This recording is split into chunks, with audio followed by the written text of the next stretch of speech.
আল্লাহর বান্দি বাচ্চা নিয়ে লালন পালন করে, সংসার করে, পাইলে খায় না পাইলে নাই। কিন্তু কয়েকদিন ধরে ওই ঘরের মধ্যে দুর্ভিক্ষ চলতেছে, খানা নাই, বাচ্চাগুলো না খায় কান্না করে। আম্মা জান পাগলের মতো চোখের পানি ছেড়ে কান্না করেন, ও আল্লাহ, আমি নিজে না খাইয়া থাকতে পারি, তবে সন্তানের ক্ষুধা সহ্য করা যায় না। নিজে কান্না করি, দুঃখ নাই, কলিজার সন্তানদের চোখের পানি সহ্য করা যায় না। কোথায় যাব, কি করব, হে মালিক একটা রাস্তা খুলে দাও। হঠাৎ অন্তরের মধ্যে চলে আসলো, নিরুপায় আমি, সন্তানের কান্না কত আর সহ্য করা যায়। ওই বান্দি দৌড়াইয়া ওই গুনাহগার নাম করা টাকাওয়ালার দরবারে চলে গেল। সন্ধ্যাবেলা গিয়া সেখানে হাজির। রহমতের নবী ঘটনার বয়ান করেন আর চোখের পানি ছেড়ে কান্না করেন। ওই মহিলা নামাজি, সতী সাধ্বী আল্লাহর বান্দি, চরিত্র এত সুন্দর, সন্তানের ক্ষুধার তৃষ্ণা মিটানোর জন্য গুনাহগার ব্যক্তির সামনে গেল, গিয়া কয়, ভাই আমি অমুক এলাকায় থাকি, আমারে কিছু টাকা দিবেননি, আমার সন্তানগুলো উপবাস, খানা খায় না, চোখের পানি ছেড়ে ক্ষুধার তৃষ্ণায় কান্না করে, চুলায় আগুন জ্বলে না। ওই গুনাহগার জাহান্নামী বান্দা বলে, তোমাকে টাকা দিব, তবে আমার শর্ত, আজকের রাতের জন্য তুমি আমার হয়ে যেতে হবে, তোমার দেহটা আমার জন্য তুমি অক্ষ করে দিতে হবে।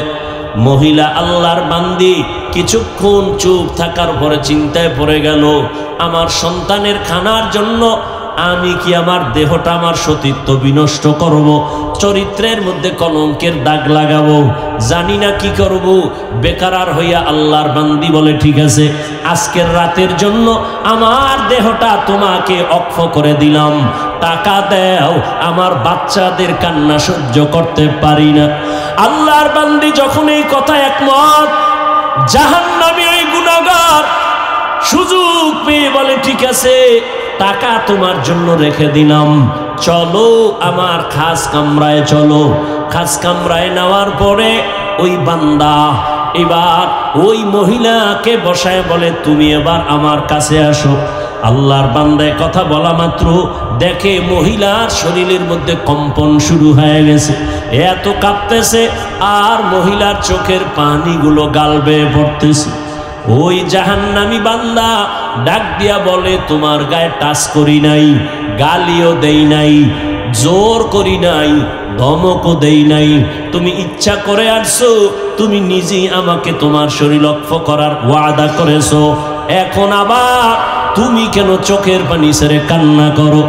আল্লাহর বান্দি চিল্লায় কয়, ও আল্লাহর গোলাম, আমার জীবন বড় কষ্টের জীবন, আমি ধুকে ধুকে কষ্টে কষ্টে আমার জীবন কাটিয়েছি, আমার আজও পর্যন্ত জীবনে যত কষ্ট হয়েছে আমার চরিত্র আমি বিক্রি করি নাই, সতীত্ব নষ্ট করি নাই, আজ আমার সন্তানের জন্য আমার চরিত্র নষ্ট করতে হবে, আমি মাওলার কাছে কেমনে দাঁড়াবো, কি জবাব দিব, এই ভয় আমি কান্না করি। আজ তুমি আমার দরজা আটকাইয়া আমার দেহটাকে তুমি ভোগ করবা, দরজার বাহির থেকে কেউ দেখবে না, কিন্তু আমি এমন মালিকের বান্দি, দুনিয়ার সব ছিদ্র বন্ধ করা যাবে, আমার আল্লাহকে না দেখায় কোনো অন্যায় করা যাবে না, আমি আল্লাহর ভয় চোখের পানি ছেড়ে কান্না করি। আল্লাহর বান্দার মধ্যে মহিলার চোখের পানি গিয়া কলবে একটা ধাক্কা মেরে দিল। ওই গুনাহগার জাহান্নামী চিহ্নিত গুনাহগার জেনাকার ডাক দিয়া কয়, তুমি এখনো চরিত্র বিক্রি করো নাই, মাত্র করার জন্য রুমে আসছো, মাত্র তাও একজন জীবনে, আর সেই অবস্থায় তুমি কাঁদতেছো, কাঁদতেছো, আর আমার জীবনে শত শত নারী আমি ভোগ করেছি, কত গুনাহ জীবনে করেছি, আমি মদ পান করেছি, এমন কোনো গুনাহ নাই আমার চোখের সামনে হয় নাই, আমি জীবনে কত জিনা করেছি, আর তুমি মাত্র একজনের দরজায় এসে কান্না করো আল্লাহর ভয়। একটা পুরুষের সামনে আইসা অন্যায় এখনো করো নাই, এমতো অবস্থায় যদি তোমার ভয় আর কান্না শুরু হয়, আমি জীবনে শত শত গুনাহ করেছি, আমার তো চিল্লায় মরে যাওয়া উচিত। যাও, আমি তোমাকে মুক্ত করে দিলাম, যাও, আমি তোমার শরীরের উপর আঘাত করব না, টাচ করব না, যাও, টাকাগুলো নিয়ে যাও, আমি তোমাকে হাদিয়া দিলাম, টাকা লাগবে না, চলে যাও। আর দোয়া করিও আল্লাহ যেন আমাকে মাফ করে দেয়। আল্লাহর বান্দা খাঁটি তওবার নিয়ত করিয়া আল্লাহর আদালতে দাঁড়াইয়া হিসাব দেওয়ার ভয় কান্না করে তওবা করে আর বলে, মালিক, একটা অবলার নারী আমার দরজায় আইসা টাকার কারণে বাচ্চার পেটের ক্ষুধার তৃষ্ণা মিটাইতে গিয়া আমার সামনে আইসা কান্না করে তোমার এত ভয় করে চলে গেল। আমার কপাল এত খারাপ, আমি এই গুনাহ নিয়ে কবরে যেতে চাই না। ও আল্লাহ, দয়া করে তুমি আমাকে মাফ করে দাও। আল্লাহর বান্দা কান্না করে খাঁটি তওবা করিয়া এক পর্যায়ে বান্দার নেক আমল শুরু করলো। হঠাৎ এক বেশি দিন আর বেঁচে থাকলো না, দুনিয়া থেকে বান্দা চলে গেল।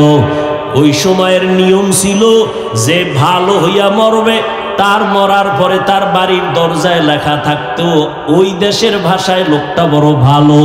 আর যদি কেউ অন্যায় করে মারা যাইতো, মরার পরে তার বাড়ির দরজায় লেখা হয়ে যাইতো। কে লেখতো জানা নাই, যে লোকটা খারাপ ছিল।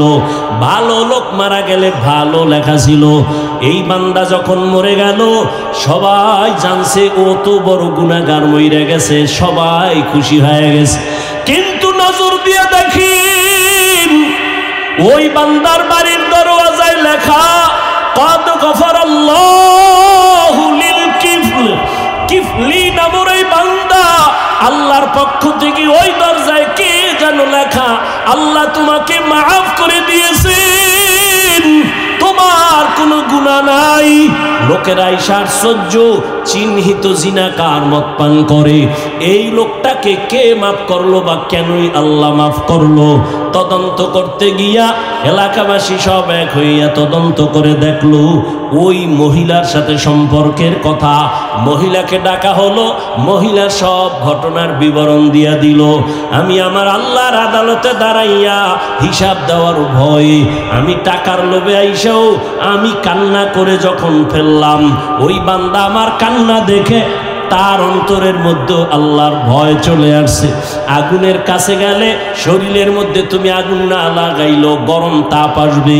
আতরের দোকানে যদি যাও, তুমি আতর না কিনলো আতরের ঘেরান আসবে। ঠিক তাকওয়াওয়ালা আল্লাহওয়ালার সোহবতে যদি যায়, ওই বান্দার অন্তরে আল্লাহর মোহব্বত আসবে।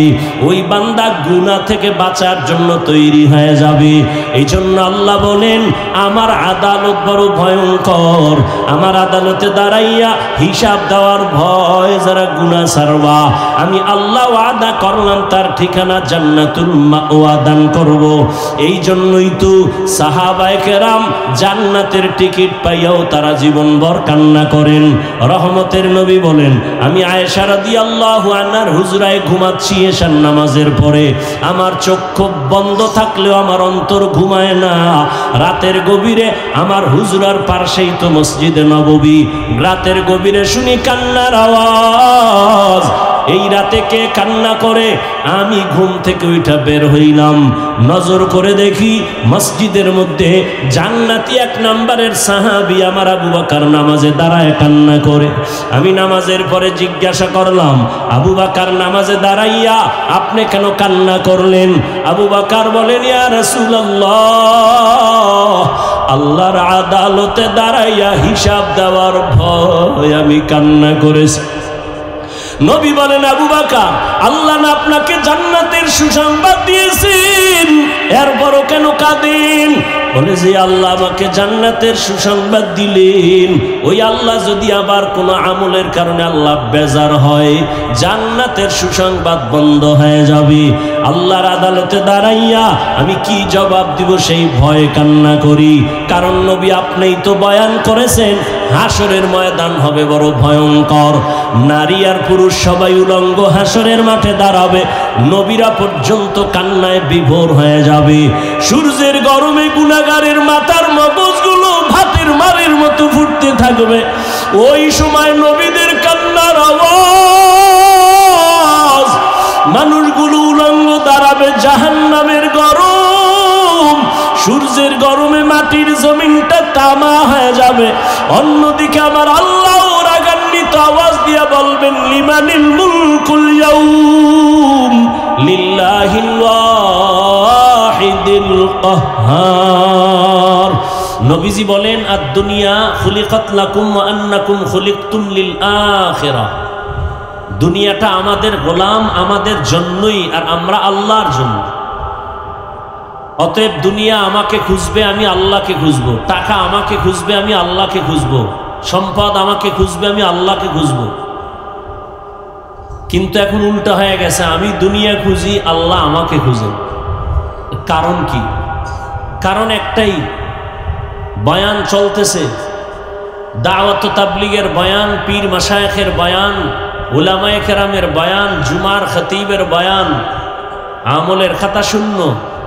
এর একমাত্র কারণ জবাবদিহিতার ভয় আমাদের অন্তরে নেই। এজন্য আল্লাহ বলেন, আমার কাছে দাঁড়ায়া হিসাব দিতে হবে। এই ভয় অন্তরে জমা করে যারা গুনাহ থেকে নিজেকে বাঁচাবে, সে বিনা হিসাবে জান্নাতি। বাদশাহ হারুন আর রশিদ তিনি ওলামায়ে কেরামদের ডাকলেন, একটা মজলিস মিলায়া বললেন, আপনারা বলেন তো আমি হারুন রশিদ বাদশাহ জান্নাতি না জাহান্নামী? ওলামায়ে কেরাম এক এক করে সবাই বললেন, জান্নাতের পথের কথা বলা যাবে, জান্নাতের কাজের কথা বলা যাবে, জান্নাতের নমুনা বলা যাবে, কিন্তু নিশ্চিত কাউকে বলা যাবে না আপনি জান্নাতি না জাহান্নামী, এটা বলা যাবে না। বলে যে বলতে পারবে সে তাকে পুরস্কৃত করব। সব মজলিসের ওলামায়ে কেরাম ব্যর্থ, এটা সম্ভব না, আপনি জান্নাতি না জাহান্নামীটা কেমনে বলি? ওই মজলিসে 9 বছরের একটা বাচ্চা ছিলেন, বালক। সে দাঁড়ায় বললেন, যদি অনুমতি দেন আমি একটু কথা বলবো। বাদশাহ বলে, বলো। বলে, আপনার প্রশ্নটা আমাকে করার আগে আমি জবাব দিব, এটা আমার জব মানবেন কিনা? বলে, হ্যাঁ মানবো, সঠিক হলে মানবো। তাহলে আমার প্রথম প্রশ্ন, যিনি প্রশ্ন করেন সে একটু হলেও দুর্বল, যার কাছে প্রশ্ন করেন জবাব দেনেওয়ালা একটু উপরে। বলে, হ্যাঁ। কথাল চেয়ারটা ছেড়ে আমাকে বসায় দেন। বাদশাহ হারুন রশিদ কয়, জবাব যেহেতু দিবে, ঠিক আছে, আমাকে নিচে বসার ব্যবস্থা করো আর ওকে চেয়ারে উঠাও। চেয়ারে উঠাইলেন। 9 বছরের বালক বলে, আপনার জীবনের হিসাবটা আমাকে বলুন। কি? আপনার জীবনে এমন কোনো সুযোগ হয়েছিল কিনা যে আপনি চাইলেই গুনাহ করতে পারবেন, কেউ আপনাকে বাধা দেয় না, কিন্তু আপনি আল্লাহর জন্য গুনাহ করেন নাই? বাদশাহ হারুন রশিদ বলে, হ্যাঁ অবশ্যই, আমার জীবনে এমন বহু অবস্থা হয়েছে, আমি চাইলে অপরাধ করতে পারতাম মারাত্মক, কিন্তু আমি চাইয়াও সুযোগ ছিল, করি নাই, কেউ আমাকে বাধাও দেয় নাই। আল্লাহর আযাবের ভয় আমি গুনাহ থেকে নিজেকে বাঁচাইয়া দিছি। 9 বছরের বালক বলে, আপনি নিশ্চিত জান্নাতি। সুবহানাল্লাহ।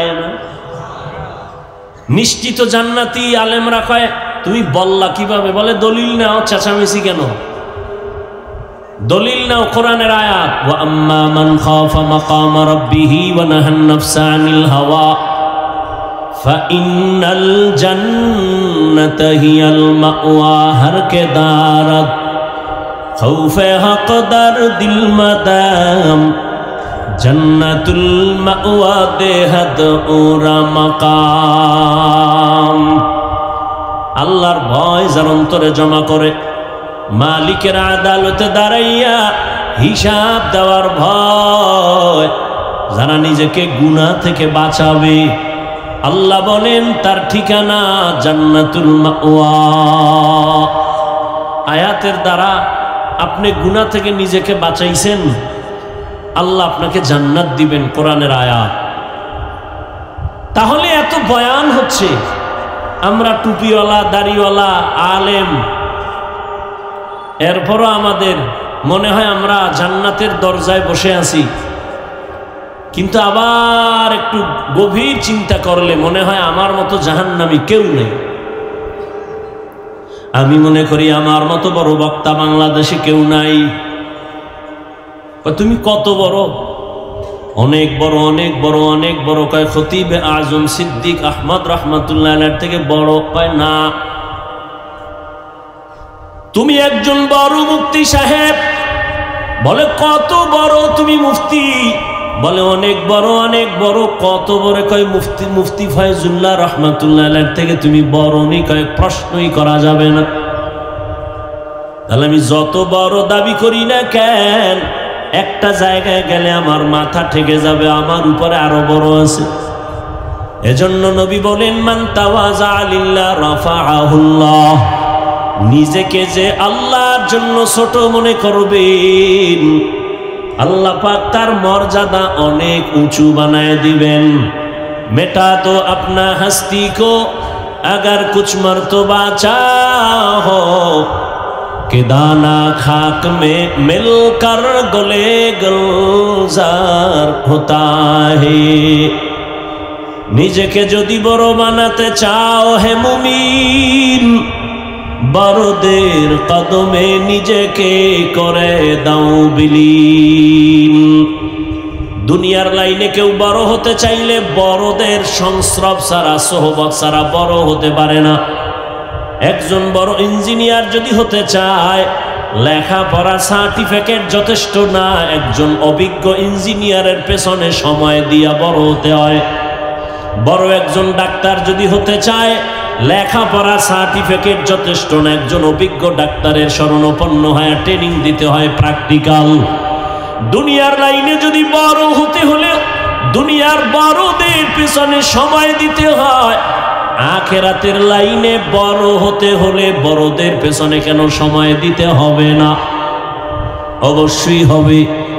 দুনিয়াতে যারা বড় হয়েছেন, বড়দের সোহবত ছাড়া বড় হতে পারে নাই। আল্লাহর ভয় আমার অন্তরে নাই কেন? বয়ান তো আমরা কম জানি না, কিন্তু মানার হালাত দুর্বল কেন? জিকির করি অন্তর কাঁপে না, মোনাজাত করি চোখের মধ্যে পানি আসে না, নামাজে দাঁড়াই মালিকের দরবারে দাঁড়াইছি সেই খেয়ালটা পর্যন্ত অন্তরে কেন আসে না? এর একমাত্র কারণ আল্লাহর আদালতে দাঁড়ায় হিসাব দেওয়ার ভয় আমার অন্তরে নাই। আর আল্লাহর জাতের সিফাতুর কসম, ততদিন পর্যন্ত আল্লাহর ভয় অন্তরে জমা হবে না যতদিন পর্যন্ত আল্লাহর প্রিয় বান্দাদের সোহবত আর নেক নজর লাগবে না।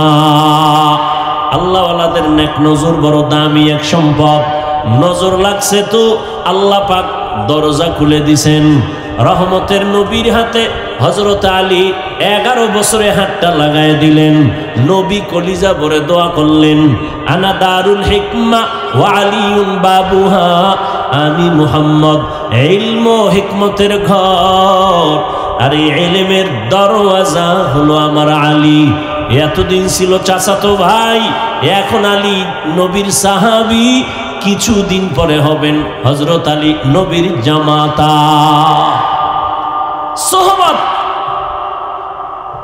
আজকে গুনাহ গুনাহ গুনাহ গুনাহ। বয়ান তো সব জানি, মিথ্যা কথা বলা হারাম তারপরও বলি, গালি দেওয়া হারাম তারপরও দেই, ধোকা দেওয়া হারাম দেই, অহংকার হারাম করি, অন্যকে হিংসা করা হারাম করি, নিজেকে বড় মনে করা হারাম করি, গান শোনা হারাম শুনি, বেগানার দিকে নজর দেওয়া হারাম দেই, গীবত করা হারাম জানি করি। কেন? আল্লাহর আদালতে দাঁড়ায় যে আমার হিসাব দিতে হবে, জবাবদিহিতার ভয় আমার অন্তরে নাই। ততদিন পর্যন্ত এই অবস্থা অন্তরে আসবে না যতদিন পর্যন্ত আল্লাহ পাকের প্রিয় বান্দা যাদের অন্তরে ভয় আছে এদের সংস্রব নেক নজর না লাগবে। হাদিসে পাকে একটি ঘটনা আমি খুব 5-10 মিনিটে শেষ করে দেব ইনশাআল্লাহ। হাদিস শরীফে রাসূল একটি ঘটনা বর্ণনা করেন। বনি ইসরাইলের একজন আল্লাহর গোলাম জীবনভর গুনাহ করে করে করে করে জীবনটা নষ্ট করে ফেলেছে, এমন কোনো গুনাহ নাই করে নাই। জীবনে পরিচিত লাভ করলো গুনাহগার, জেনাকার, মদের বোতল নিয়ে থাকে, ভাষা এত খারাপ, কিন্তু অপরাধ করে করে সন্ত্রাসী স্টাইলে টাকার পাহাড় গড়ে ফেললো। আল্লাহর কুদরতের পরীক্ষা, ওই এলাকার পার্শ্ববর্তী একটা জায়গায় এক আল্লাহর বান্দি বাচ্চা নিয়ে বসবাস করে। ওই ঘরের মহিলা আল্লাহর পেয়ারা বান্দি, নামাজ পড়ে আল্লাহর মোহব্বত নিয়ে চলে, সন্তান লালন পালন করে। কিন্তু এমন এক হালাত, আল্লাহর প্রিয় বান্দাদের উপরেই তো বারবার আল্লাহ পরীক্ষা দিবেন, পরীক্ষা আসবে। قال النبي صلى الله عليه وآله وسلم من يريد الله به خيرا يصيب منه। পয়গম্বর বলেন আল্লাহ যাকে বেশি আদর করেন, মোহাব্বত করেন, তাকে মুসিবতের দ্বারা পরীক্ষা নিবেন। আর আল্লাহ বলেন আমি দুনিয়ায় মানুষ পাঠাইছি একটা পরীক্ষা নেওয়ার জন্য, কোনো বেঈমানের জন্য পরীক্ষা নাই। যারা কালেমার রশি গলায় লাগাবে তাদের জন্য পরীক্ষা।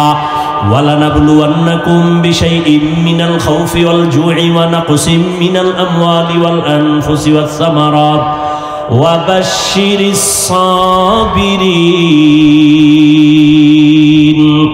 আল্লাহ তাআলা বলেন মুমিনকে আল্লাহ অবশ্যই পরীক্ষা করবেন, ভয়ের মাধ্যমে, ক্ষুধার মাধ্যমে, ওয়া নাকসিম মিনাল আমওয়াল, সম্পদের ঘাটতির দ্বারা, ফলের ঘাটতির মাধ্যমে, ওয়াস সামারাত, এবং ফসলের দ্বারা, আল্লাহ জীবনের ঘাটতির দ্বারা পরীক্ষা নিবেন। সুসংবাদ তাদের জন্য যারা সাবিরিনদের অন্তর্ভুক্ত। দুনিয়াটা পরীক্ষার হাল, যারা আল্লাহর মোহাব্বত নিয়ে বেশি আগাবে তাদের উপরে বেশি বিপদ চেপে আসবে। তবে আল্লাহ পাক সান্ত্বনার বাণী দিয়া বলেন আম্মা ইউজিবুল মুযতাররা ইযা দাআ। ও মুমিন, মুসিবত আসবে কোনো চিন্তা নাই, তবে যদি তুমি মুসিবতে পড়ে আল্লাহকে ডাক দাও, আল্লাহ পাক কুদরতি জিম্মায় তোমার মুসিবত তোমাকে স্পর্শ করার আগে দূর করে দিবেন, হেফাজত করবেন। মুসিবত আসাটা মুমিনদের জন্য একটা বড় নেয়ামত। আল্লাহ পাক কুদরতি পরীক্ষায় মুমিনদের মুসিবত দেন। আল্লাহর বান্দি বাচ্চা নিয়ে লালন পালন করে, সংসার করে, পাইলে খায় না পাইলে নাই, কিন্তু কয়েকদিন ধরে ওই ঘরের মধ্যে দুর্ভিক্ষ চলতেছে, খানা নাই, বাচ্চাগুলো না খায় কান্না করে। আম্মা জান পাগলের মতো চোখের পানি ছেড়ে কান্না করেন, ও আল্লাহ আমি নিজে না খাইয়া থাকতে পারি, তবে সন্তানের ক্ষুধা সহ্য করা যায় না, নিজে কান্না করি, দুঃখ নাই, কলিজার সন্তানদের চোখের পানি সহ্য করা যায় না। কোথায় যাব, কি করব, হে মালিক একটা রাস্তা খুলে দাও। হঠাৎ অন্তরের মধ্যে চলে আসলো নিরুপায়, আমি সন্তানের কান্না কত আর সহ্য করা যায়। ওই বান্দি দৌড়াইয়া ওই গুনাহগার নাম করা টাকাওয়ালার দরবারে চলে গেল। সন্ধ্যাবেলা গিয়া সেখানে হাজির। রহমতের নবী ঘটনার বয়ান করেন আর চোখের পানি ছেড়ে কান্না করেন। ওই মহিলা নামাজি, সতী সাধ্বী আল্লাহর বান্দি, চরিত্র এত সুন্দর, সন্তানের ক্ষুধার তৃষ্ণা মিটানোর জন্য গুনাহগার ব্যক্তির সামনে গেল, গিয়া কয় ভাই আমি অমুক এলাকায় থাকি, আমারে কিছু টাকা দিবেননি, আমার সন্তানগুলো উপবাস, খানা খায় না, চোখের পানি ছেড়ে ক্ষুধার তৃষ্ণায় কান্না করে, চুলায় আগুন জ্বলে না। ওই গুনাহগার জাহান্নামী বান্দা বলে তোমাকে টাকা দিব, তবে আমার শর্ত আজকের রাতের জন্য তুমি আমার হয়ে যেতে হবে, তোমার দেহটা আমার জন্য তুমি অক্ষ করে দিতে হবে। মহিলা আল্লাহর বান্দি কিছুক্ষণ চুপ থাকার পরে চিন্তায় পড়ে গেল, আমার সন্তানের খানার জন্য আমি কি আমার দেহটা, আমার সতীত্ব বিনষ্ট করব, চরিত্রের মধ্যে কলঙ্কের দাগ লাগাবো, জানি না কি করব। বেকারার হইয়া আল্লাহর বান্দি বলে, ঠিক আছে, আজকের রাতের জন্য আমার দেহটা তোমাকে অক্ষ করে দিলাম, টাকা দাও, আমার বাচ্চাদের কান্না সহ্য করতে পারি না। আল্লাহর বান্দি যখন এই কথা একমত, জাহান্নামী ওই গুনাহগার সুযোগ পেয়ে বলে, ঠিক আছে, টাকা তোমার জন্য রেখে দিলাম, চলো আমার খাস কামরায় চলো। খাস কামরায় নেওয়ার পরে ওই বান্দা এবার ওই মহিলাকে বসায় বলে, তুমি এবার আমার কাছে আসো। আল্লাহর বান্দায় কথা বলা মাত্র দেখে মহিলার শরীরের মধ্যে কম্পন শুরু হয়ে গেছে, এত কাঁপতেছে আর মহিলার চোখের পানিগুলো গাল বেয়ে পড়তেছে। ওই জাহান্নামী বান্দা ডাক দিয়া বলে, তোমার গায়ে টাচ করি নাই, গালিও দেই নাই, জোর করি নাই, ধমকও দেই নাই, তুমি ইচ্ছা করে আসছো, তুমি নিজেই আমাকে তোমার শরীর লক্ষ্য করার ওয়াদা করেছো, এখন আবার তুমি কেন চোখের পানি ছেড়ে কান্না করো? আল্লাহর বান্দি চিল্লায় কয়, ও আল্লাহর গোলাম, আমার জীবন বড় কষ্টের জীবন, আমি ধুকে ধুকে কষ্টে কষ্টে আমার জীবন কাটিয়েছি, আমার আজও পর্যন্ত জীবনে যত কষ্ট হয়েছে আমার চরিত্র আমি বিক্রি করি নাই, সতীত্ব নষ্ট করি নাই, আজ আমার সন্তানের জন্য আমার চরিত্র নষ্ট করতে হবে, আমি মাওলার কাছে কেমনে দাঁড়াবো, কি জবাব দিব, এই ভয় আমি কান্না করি। আজ তুমি আমার দরজা আটকাইয়া আমার দেহটাকে তুমি ভোগ করবা, দরজার বাহির থেকে কেউ দেখবে না, কিন্তু আমি এমন মালিকের বান্দি, দুনিয়ার সব ছিদ্র বন্ধ করা যাবে, আমার আল্লাহকে না দেখায় কোনো অন্যায় করা যাবে না, আমি আল্লাহর ভয় চোখের পানি ছেড়ে কান্না করি। আল্লাহর বান্দার মধ্যে মহিলার চোখের পানি গিয়া কলবে একটা ধাক্কা মেরে দিল। ওই গুনাহগার জাহান্নামী চিহ্নিত গুনাহগার জেনাকার ডাক দিয়া কয়, তুমি এখনো চরিত্র বিক্রি করো নাই, মাত্র করার জন্য রুমে আসছো, মাত্র তাও একজন জীবনে, আর সেই অবস্থায় তুমি কাঁদতেছো, কাঁদতেছো, আর আমার জীবনে শত শত নারী আমি ভোগ করেছি, কত গুনাহ জীবনে করেছি, আমি মদ পান করেছি, এমন কোনো গুনাহ নাই আমার চোখের সামনে হয় নাই, আমি জীবনে কত জিনা করেছি, আর তুমি মাত্র একজনের দরজায় এসে কান্না করো আল্লাহর ভয়। একটা পুরুষের সামনে আইসা অন্যায় এখনো করো নাই, এমত অবস্থায় যদি তোমার ভয় আর কান্না শুরু হয়, আমি জীবনে শত শত গুনাহ করেছি, আমার তো চিল্লায় মরে যাওয়া উচিত। যাও, আমি তোমাকে মুক্ত করে দিলাম, যাও, আমি তোমার শরীরের উপর আঘাত করব না, টাচ করব না, যাও, টাকাগুলো নিয়ে যাও, আমি তোমাকে হাদিয়া দিলাম, টাকা লাগবে না, চলে যাও। আর দোয়া করিও আল্লাহ যেন আমাকে মাফ করে দেয়। আল্লাহর বান্দা খাঁটি তওবার নিয়ত করিয়া আল্লাহর আদালতে দাঁড়াইয়া হিসাব দেওয়ার ভয় কান্না করে তওবা করে আর বলে, মালিক, একটা অবলার নারী আমার দরজায় এসে টাকার কারণে বাচ্চার পেটের ক্ষুধার তৃষ্ণা মিটাইতে গিয়া আমার সামনে এসে কান্না করে তোমার এত ভয় করে চলে গেল, আমার কপাল এত খারাপ, আমি এই গুনাহ নিয়ে কবরে যেতে চাই না। ও আল্লাহ, দয়া করে তুমি আমাকে মাফ করে দাও। আল্লাহর বান্দা কান্না করে খাঁটি তওবা করিয়া এক পর্যায়ে বান্দার নেক আমল শুরু করলো। হঠাৎ এক বেশি দিন আর বেঁচে থাকলো না, দুনিয়ার থেকে বান্দা চলে গেল। ওই সময়ের নিয়ম ছিল যে ভালো হইয়া মরবে তার মরার পরে তার বাড়ির দরজায় লেখা থাকতো ওই দেশের ভাষায় লোকটা বড় ভালো। আর যদি কেউ অন্যায় করে মারা যাইতো, মরার পরে তার বাড়ির দরজায় লেখা হয়ে যাইতো। কে লেখতো জানা নাই, যে লোকটা খারাপ ছিল। ভালো লোক মারা গেলে ভালো লেখা ছিল। এই বান্দা যখন মরে গেল, সবাই জানছে ও তো বড় গুনাহগার মইরা গেছে, সবাই খুশি হয়ে গেছে।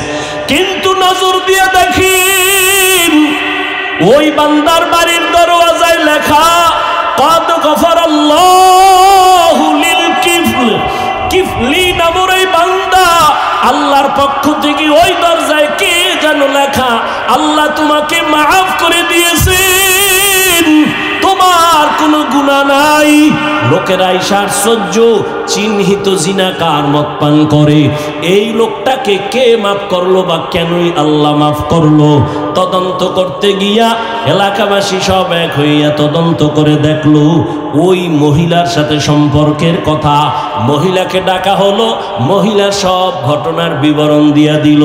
আমি আমার আল্লাহর আদালতে দাঁড়াইয়া হিসাব দেওয়ার ভয়ে, আমি টাকার লোভে আইসাও আমি কান্না করে যখন ফেললাম, ওই বান্দা আমার কান্না দেখে তার অন্তরের মধ্যে আল্লাহর ভয় চলে আসছে। আগুনের কাছে গেলে শরীরের মধ্যে তুমি আগুন না লাগাইলো গরম তাপ আসবে। আতরের দোকানে যদি যাও, তুমি আতর না কিনলো আতরের ঘেরান আসবে। ঠিক তাকওয়াওয়ালা আল্লাহওয়ালার সোহবতে যদি যায়, ওই বান্দার অন্তরে আল্লাহর মোহব্বত আসবে। ওই বান্দা গুনাহ থেকে বাঁচার জন্য তৈরি হয়ে যাবে। এই জন্য আল্লাহ বলেন, আমার আদালত বড় ভয়ঙ্কর। আমার আদালতে দাঁড়াইয়া হিসাব দেওয়ার ভয় যারা গুনাহ ছাড়বা, আমি আল্লাহ ওয়াদা করলাম তার ঠিকানা জান্নাতুল মাওয়া দান করব। এই জন্যই তো সাহাবায়ে কেরাম জান্নাতের টিকিট পাইয়াও তারা জীবনভর কান্না করেন। রহমতের নবী বলেন, আমি আয়েশা রাদিয়াল্লাহু আনহার হুজরায় ঘুমাচ্ছি এশার নামাজের পরে, আমার চক্ষু বন্ধ থাকলেও আমার অন্তর ঘুমায় না। রাতের গভীরে আমার হুজরার পাশেই তো মসজিদে নববী, রাতের গভীরে শুনি কান্নার আওয়াজ। এই রাতে কে কান্না করে? আমি ঘুম থেকে উঠা বের হইলাম, নজর করে দেখি মসজিদের মধ্যে জান্নাতি এক নাম্বারের সাহাবী আমার আবু বকর নামাজে দাঁড়ায় কান্না করে। আমি নামাজের পরে জিজ্ঞাসা করলাম, আবু বকর নামাজে দাঁড়াইয়া আপনি কেন কান্না করলেন? আবু বকর বলেন, ইয়া রাসূলুল্লাহ, আল্লাহর আদালতে দাঁড়াইয়া হিসাব দেওয়ার ভয় আমি কান্না করেছি। নবী বলেন, আবু বকর, আল্লাহ না আপনাকে জান্নাতের সুসংবাদ দিয়েছেন, এরপরও কেন কাঁদেন?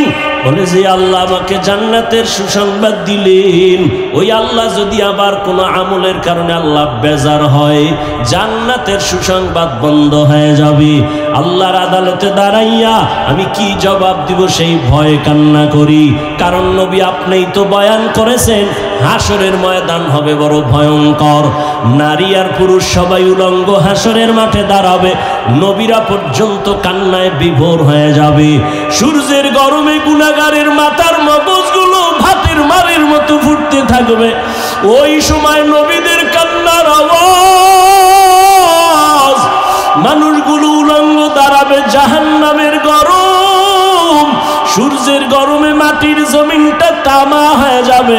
অন্যদিকে আমার আল্লাহ রাগান্বিত আওয়াজ দিয়া বলবেন, লিমানিল মুলকুল ইয়াউম লিল্লাহিল ওয়াহিদিল কাহ্হার। আল্লাহ এত আওয়াজ দিবেন কুদরতি জবানে, আল্লাহর রাগের আওয়াজটা এত ভয়ঙ্কর হবে, হাসরের ময়দানটা থরথর করে কেঁপে উঠবে। আবু বকর বলেন, ইয়া রাসূলুল্লাহ, ওই সময় কেউ কারো পরিচয় দিবে না। আজ আমি দেখি আমার ডানে আমার বামে কত বন্ধু কত বান্ধব। আমার বিপদ আসলে আমি বাবারে টেলিফোন করি, বাবা কই, মাকে বলি মা দোয়া করিও, বন্ধুদের বলি, বন্ধু তাড়াতাড়ি আয়, আমার দুশমনকে মারতে হবে। আমার ডানে বামে ভক্তবৃন্দ কত আপনজন, কিন্তু না, কিয়ামতের ময়দানে আমি একা হয়ে যাব। যেই মা আমার জন্য এত পাগল, ওই মা পর্যন্ত কিয়ামতে পরিচয় দিবে না। ইয়াউমা ইয়াফিরুল মারউ মিন আখি ওয়া উম্মিহি ওয়া আবি ওয়া সাহিবাতিহি ওয়া বানি।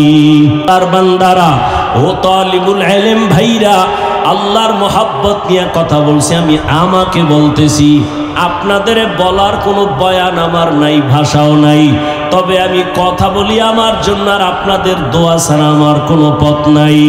এরে আল্লাহর গোলাম, একটু চিন্তা করেন, আবু বকরের মতো ব্যক্তি যদি জাহান্নামের আযাবের ভয়, আল্লাহর আদালতে দাঁড়াইয়া হিসাব দেওয়ার ভয় যদি কান্না করেন, তাদের কত সুন্দর নামাজ, তাদের তেলাওয়াত কত সুন্দর, তাদের ইখলাস কত সুন্দর, তাকওয়া কত সুন্দর, তাদের আমানত কত সুন্দর, ওয়াদা কত সুন্দর, সন্তানের হক আদায় করে কত সুন্দর, তাদের পরিবারের হক আদায় করতে তারা কত সুন্দর। এরপর জান্নাতের টিকিট আল্লাহ রাজি হইয়া তাদেরকে দিলেন, তারা চাইয়া আনেন নাই, আল্লাহ দয়া করে দিলেন। এরপরেও যদি তারা মরণ পর্যন্ত কান্না করেন, আরে তাহলে চিন্তা করা দরকার, আমি তো মানুষ হইতে পারি নাই, আমার তো নামাজ নাই, নামাজের মতো নামাজ পড়তে পারি না, যেইভাবে জিকির করলে আমার মালিক খুশি, ওইভাবে আমি আমার মালিকের ডাকতে পারি নাই, যেইভাবে তেলাওয়াত করলে আমার আল্লাহ খুশি হবে, ওইভাবে হক আদায় করে তেলাওয়াত করতে পারি নাই। ওরে আল্লাহর হক তো আদায় করতে পারলামই না, অন্যদিকে বান্দার হক নষ্ট করে ফেলতেছি, মা বাবার হকের বিপরীতে মা বাবার সাথে বেয়াদবি। ওরে আমার মা বাবায় দোয়া করিয়া এই চেয়ারে বসাই নাই, মা বাবায় চোখের পানি ছাড়ছেন, আমার জন্য দোয়া করেছেন, কিন্তু জিরি মাদ্রাসার চেয়ারে বসিয়া বয়ান করানোটা আমার মা আমাকে শিখান নাই, আমার আব্বা আমাকে বয়ান শিখান নাই, আমার হাতে ধইরা ধইরা বয়ান শিখাইছেন আমার উস্তাদ। দিন নাই রাত্র নাই, কত কষ্ট করে করে আমাকে লেখাপড়া শিখাইছেন। ওই উস্তাদের তো জীবনে কিছুই দিতে পারি না রে যুবক। ওই উস্তাদ আমার জন্য মানুষ বানানোর কত মেহনত করেছেন, আমাকে লেখাপড়া শিখাইলেন টাকার বিনিময়ে না, মোহব্বত দিয়া আমাকে আদোবালা বানায় দিলেন। তাহলে আমার মা বাবার হক আদায় আমি ব্যর্থ, আমার রুহানি বাবা আমার উস্তাদদের সামনে আমি হক আদায় করতে গিয়া ব্যর্থ। এরপরে আমার জন্য আছে ওলামায়ে কেরাম মুরব্বিদের দোয়া, অথচ সেখানেও আমি ব্যর্থ। আরে মা, আল্লাহর হক যদি ত্রুটি হইয়াও যায়, আল্লাহ নিজ কুদরতি দয়ায় মাফ করবেন, কিন্তু মা বাবার হক যদি নষ্ট করি আল্লাহ মাফ দিবেন না, কারণ বান্দার হক। মা বাবায় যদি ক্ষমা না দেয় আল্লাহ দিবেন না।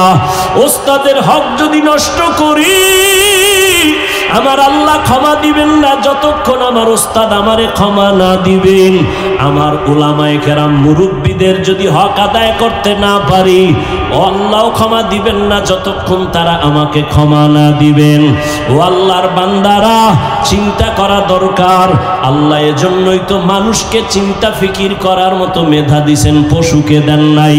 এজন্য আল্লাহ বারবার বলেন, আফালা তাতাফাক্কারুন, আফালা তাকিলুন, আফালা তুবসিরুন। ও মানুষ, একটু চিন্তা করো, আমি আল্লাহ তোমারে কত আদর করে বানাইছি।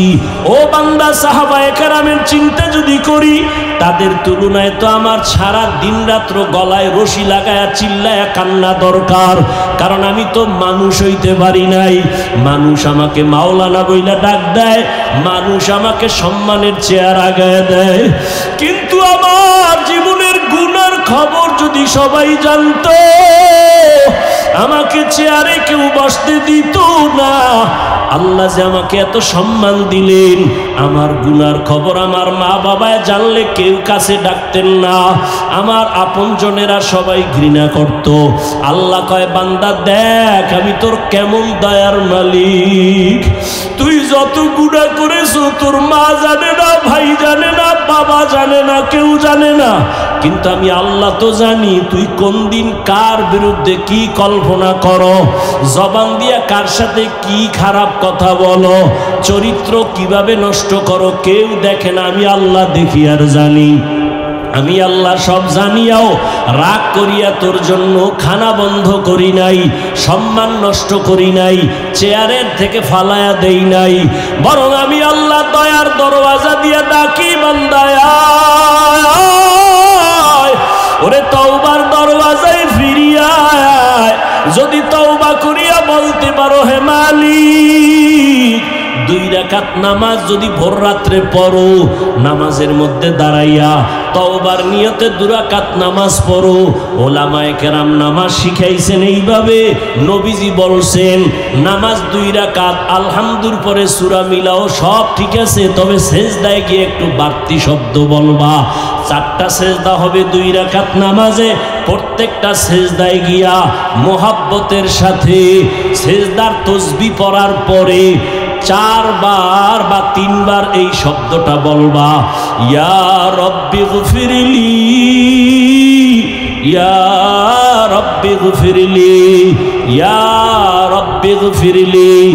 আবার সেজদায় গিয়া তাসবিহ শেষ করে আবার কান্না নিয়ে বলো, ইয়া রব্বি গফিরলি। ওই গভীর রাতে আমার মা ঘুমায়, বাবা ঘুমায়, আসমান জমিন নীরব, কেউ নাই। ও মালিক আমি তোমার কাছে হাজির হয়ে গেছি, তুমি ছাড়া আমার সম্মান দেওয়ার কেউ নাই, তুমি ছাড়া আমার ইলম দেওয়ার কেউ নাই। আমি একটু আগে মেহেরিয়া মাদ্রাসায় বলে আসছি, ও আমার ছাত্র ভাই, ওরে ইলম শিখতেছো তুমি, আমি তালিবুল ইলম। তালিবুল ইলমের মর্যাদা কত, কিন্তু তালিবুল ইলম হইতে পারছি নাকি তালেবের দুনিয়া হয়ে গেছি? আরে ইলম দিয়া যদি আমার ইলমে আমাকে নরম বানাইতে না পারে, আমার ইলম যদি আমাকে তাওয়াজুওয়ালা বানাইতে না পারে, আমার ইলম যদি আমাকে কিবির মুক্ত করতে না পারে, ভালো করে লিখো এই ইলমটা ইলমে নাফি না, এই ইলম শয়তানি ইলম, এই ইলম ইবলিসি ইলম। আর মদিনার ইলম কেমন জানোনি? রহমতের নবী বলেন, আল্লাহুম্মা ইন্নী আসআলুকা ইলমান নাফিআ, ও আল্লাহ এমন ইলম দাও যেই ইলম আমার উপকারে আসবে, উম্মতের উপকারে আসবে। আমার ইলম দিয়ে যদি আমি নিজেরে কন্ট্রোল করতে না পারি, আমার ইলম দিয়ে যদি আমার জবানকে হেফাজত করতে না পারি, আল্লাহর কসম এই ইলমটা ইলমে নাফি না, এটা ইবলিসি ইলম। আমার ইলম দিয়ে যদি আমি বিনয়ী হইতে না পারি, আমার ইলম দিয়ে যদি আমি আব্বা আম্মার সম্মান করতে না পারি, আমার ইলম নাফি না। আমার ইলমের দ্বারা যদি আমার উস্তাদের দোয়া নিতে না পারি, আমার ইলম নাফি না।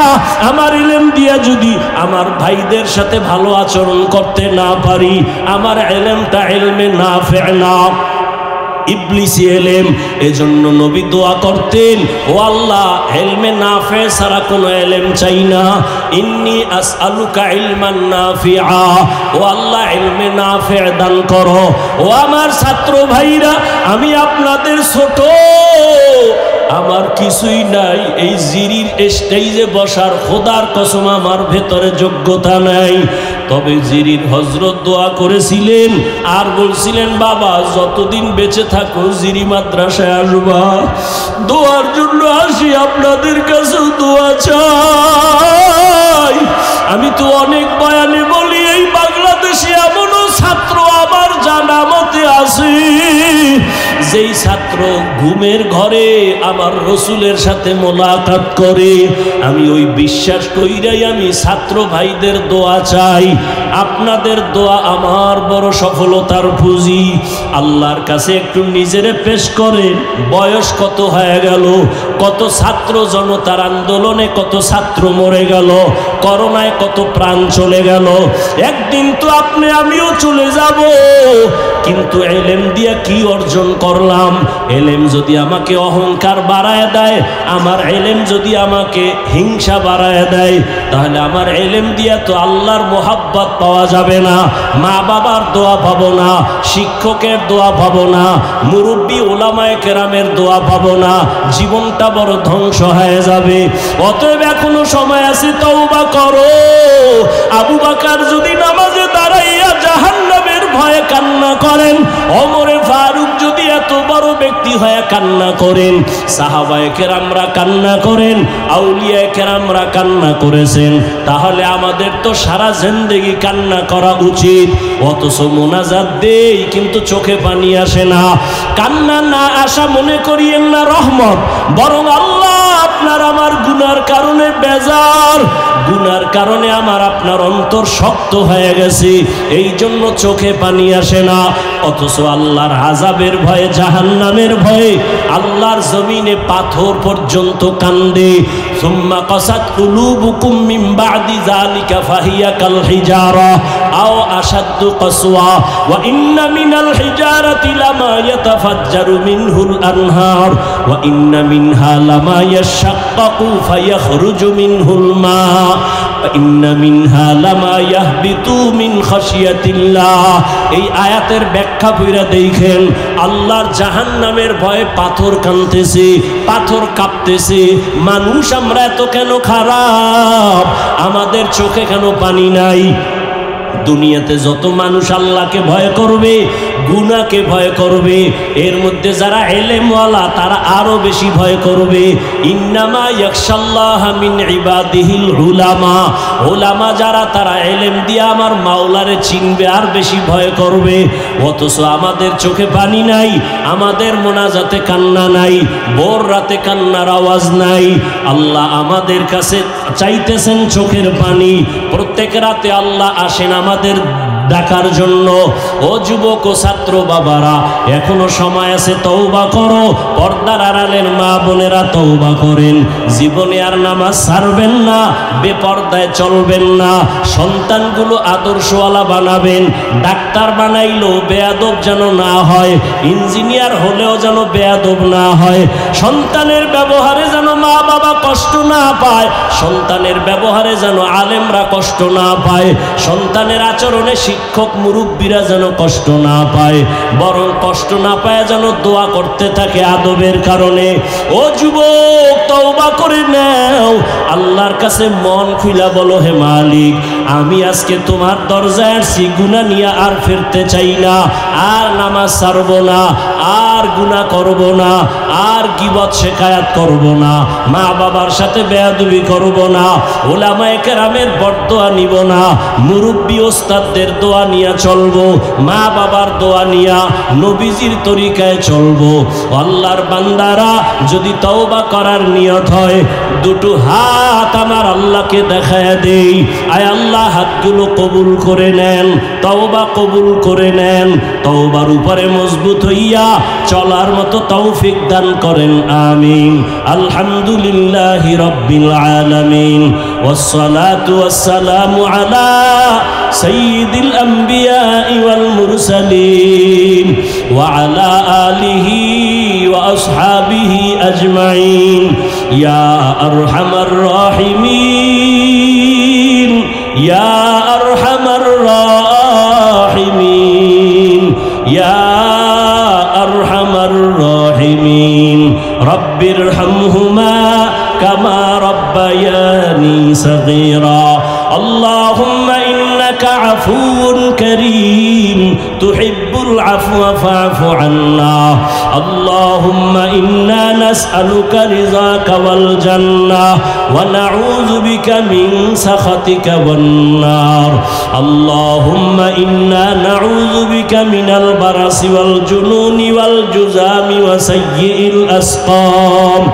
আল্লাহুম্মা ইন্নী যালামতু নাফসি যুলমান কাসীরান ওয়া লা ইয়াগফিরুয যুনুবা ইল্লা আনতা ফাগফিরলি মাগফিরাতাম মিন ইনদিকা ওয়ারহামনি ইন্নাকা আনতাল গফুরুর রহিম।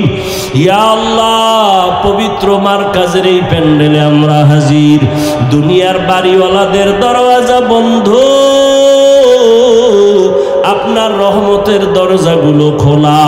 আমরা গুনার বোঝা নিয়ে আসছি, তওবার নিয়তে আর গুনাহ করব না, আর দাড়ি কাটবো না, আর বেপরদায় চলবো না, আর নামাজ ছাড়ব না, মা বাবার সাথে বেয়াদবি করব না, উলামায়ে কেরাম মুরব্বী উস্তাদের দোয়া নিয়ে চলবো। ও আল্লাহ নবীর তরিকা মেনে চলবো। আমাদের তওবা কবুল করে নেন, তওবার উপরে মজবুত হইয়া চলার তৌফিক দান করেন। আয় আল্লাহ এই সম্মেলন, আগামীকালের সম্মেলনকে আপনি কামিয়াবির সাথে কবুল করে নেন। আয় আল্লাহ মাদ্রাসা হেদায়েতের মারকাজ বানায় দেন। উলামায়ে কেরাম যারা কথা বলেছেন বলবেন, সবাইকে আপনি কবুল করে নেন, হেদায়েতের জন্য আপনি জরিয়া বানায় দেন, সারা দুনিয়াবাসীকে মাফ করে দেন। আয় আল্লাহ প্রবাসে যারা ব্যবসা করে, চাকরি করে, হেফাজত করেন। বাংলাদেশ শান্তির দেশ বানায় দেন, জালেমদের জুলুম থেকে হেফাজত করেন, পরস্পরে মোহাব্বত বাড়ায় দেন। আয় আল্লাহ এই মাদ্রাসার পেছনে যারা খেদমত করিয়া আজ দুনিয়াতে নাই, সবাইকে আপনি জান্নাতের উঁচু মাকাম দান করেন। আয় আল্লাহ মা বোনদের আবেদা বানায় দেন, সন্তানগুলো নেককার বানায় দেন, লেখাপড়া পরীক্ষার্থী যারা কামিয়াবি দান করেন। কলিজার প্রত্যেকটা যুবকের দিনের খাদেম বানায় দেন। আয় আল্লাহ আদওয়ালা বিনয়ী জিন্দেগি দান করেন, রিয়া হাসাদ কিবির দূর করে ইখলাস দান করেন, মোবাইলের গুনাহের থেকে হেফাজত করেন। আয় আল্লাহ প্রত্যেকটা তালিবুল ইলমকে আপনি কুদরতের দ্বারা কবুল করে নেন, সিনাটা ইলমের জন্য খুলে দেন। আয় আল্লাহ আমলের জন্য খুলে দেন। আয় আল্লাহ জেহেন খুলে দেন, মুখস্থ শক্তি বাড়ায় দেন। ইলমে নাফে আমাদের দান করেন, ইলমে নাফে দান করেন, ইলমে নাফে আমাদের দান করেন। আল্লাহ চলার পথে হেফাজত করেন, মুখালিফের মুওয়াফিক বানায় দেন।